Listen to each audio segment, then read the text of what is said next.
Bonjour, bienvenue dans ma bibliothèque. Nous sommes à Montréal le 5 septembre 2013. Nous sommes entrés dans la 5e saison. Si vous êtes tristounet, déprimé, fatigué, dépressif, ne vous étonnez pas. Septembre étant le mois le plus difficile de l'année. Maintenant que vous le savez, vous pouvez aller mieux. Hier, je vous racontais qu'au fond, la question religieuse intéressait assez peu les Québécois. Je vous racontais que dans ma famille, eh bien, personne n'avait de préoccupation religieuse. Mais vraiment, personne.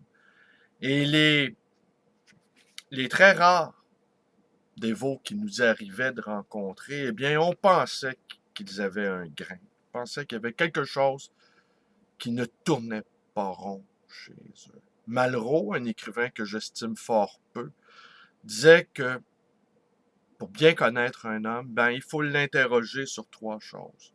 Son rapport avec Dieu, son rapport avec la sexualité et son rapport avec l'argent. Alors, concernant Dieu, assurément, les Québécois n'en ont rien à foutre. Et ceux qui se désolent ou qui utilisent des grands mots comme civilisation ou valeur ou morale, eh bien, ne tiennent pas assez compte, à mon avis, de ce fait. Les Québécois n'en ont sans doute jamais eu rien à foutre de Dieu. Je vais vous raconter rapidement une petite anecdote. Notre propriétaire, Madame Nantel, je la nomme, hey, Madame Nantel, qui tout à coup existe à nouveau dans ma bouche. Eh bien, Madame Nantel est une fort jolie femme qui avait marié un rustre, un dentiste. Et cet homme-là n'avait aucune espèce de manière. Il passait son temps à sacrer, ne disait pas bonjour à personne. Vraiment un ours mal léché. Madame Nantel, qui venait d'un milieu plutôt petit bourgeois, voulait quand même marier un homme qui pouvait être du même niveau social qu'elle. Mais Madame Nantel avait des aspirations aussi. Madame Nantel recherchait des hommes aux belles manières, au langage fleuri, et elle s'était pris d'affection pour le curé de l'église en face où nous habitions sur la rue Ontario. Et certains soirs, Madame Nantel se mettait à sa fenêtre et elle se déshabillait, offrant ainsi au curé Signori le fabuleux spectacle de sa beauté. Et le prêtre n'a pas été long, ça n'a pas été très difficile de le convaincre. Il a eu une liaison avec, avec Mme Nantel. Est-ce que ma grand-mère se scandalisait de ça? Est-ce que l'entourage, est-ce que les voisins qui savaient que le prêtre de la paroisse avait une liaison avec Mme Nantel, est-ce que les gens le blâmaient? Non, on considérait cela tout à fait normal. Un homme sain a des relations sexuelles, même s'il est un curé. Voilà ce que nous enseignait la sagesse populaire. Aujourd'hui, on apprendrait. Est-ce qu'on réagirait d'apprendre que les curés ont encore une vie sexuelle? En fait, je pense que là encore, les Québécois n'en ont rien à foutre. Aussi, je vais poursuivre la lecture de ce petit ouvrage, en tout point remarquable, écrit par la nécessité. Lévi-Beaulieu, Victor Lévi-Beaulieu, sait que nous sommes entrés dans des temps de nécessaire insurrection. Et je voudrais aussi rajouter un autre point sur ce que je vous disais, à quel point c'était difficile de vivre dans une société vieillissante.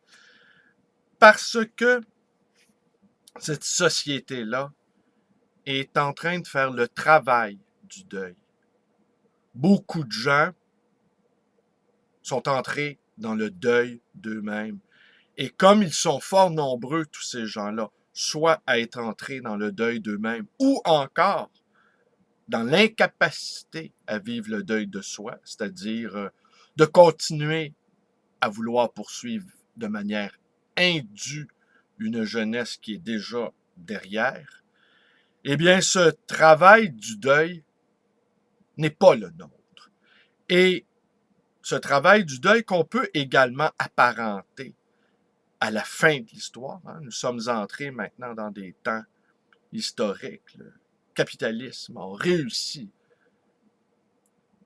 ce qui n'est pas tout à fait vrai comme on peut le constater, mais le capitalisme et la démocratie ont réussi à aplanir les sources de tension et les conflits, ont réussi à devenir le médiateur idéal entre les êtres humains. Et ce travail du deuil, cet avenir enfin qui a glissé comme de l'eau entre nos doigts, eh bien, nous, insurgés, nous ne voulons pas de ce deuil. Nous voulons bien faire le deuil de certaines de nos aspirations, de certains de nos idéaux, de certains de nos rêves, mais nous n'obligerons pas les plus jeunes à expérimenter ce deuil. Alors voilà pourquoi c'est si difficile de vivre dans une société vieillissante, c'est que partout, il y a des sages pour nous dire de rentrer chez nous, qu'il n'y a plus rien à voir, l'histoire est terminée. Eh bien, nous n'en croyons pas un seul mot. Et ce qu'il nous dit ici, je vais vous lire deux petits passages, ce que nous dit ici Lévi-Beaulieu au sujet des felkistes, qui eux étaient des sacrés rêveurs, les felkistes, les membres du Front de libération du Québec. Même si j'étais un adepte de la non-violence, je n'en étais pas moins sympathique à la cause pour laquelle avaient risqué leur vie ces jeunes patriotes. Ils avaient été naïfs, bien sûr. Ils avaient manqué de maturité et étaient mal préparés, en ce sens qu'ils n'avaient pas suffisamment réfléchi aux conséquences de leurs actes, croyant que les gouvernements feraient tout pour que ne coule pas le sang, ce qu'eux-mêmes ne voulaient pas. Ils ignoraient que les gouvernements sont par essence amoraux.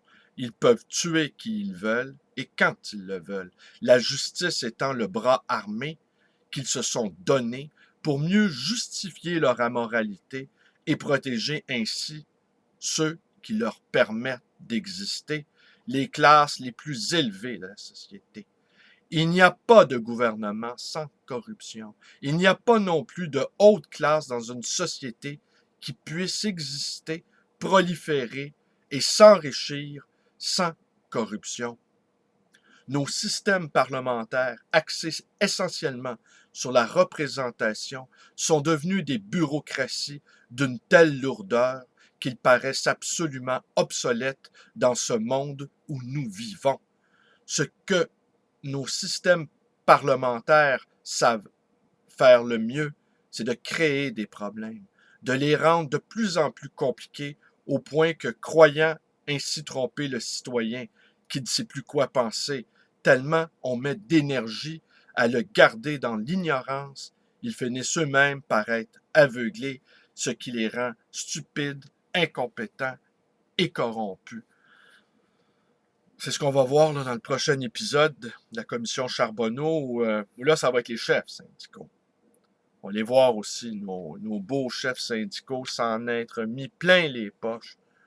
Et on devra encore accepter ça, faire encore le deuil de nos idéaux de justice.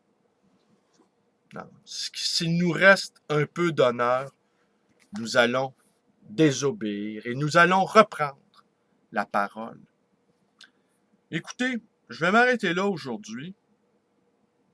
Demain encore, je vais poursuivre la lecture de ce petit ouvrage, Désobéissez, Victor Lévi-Beaulieu.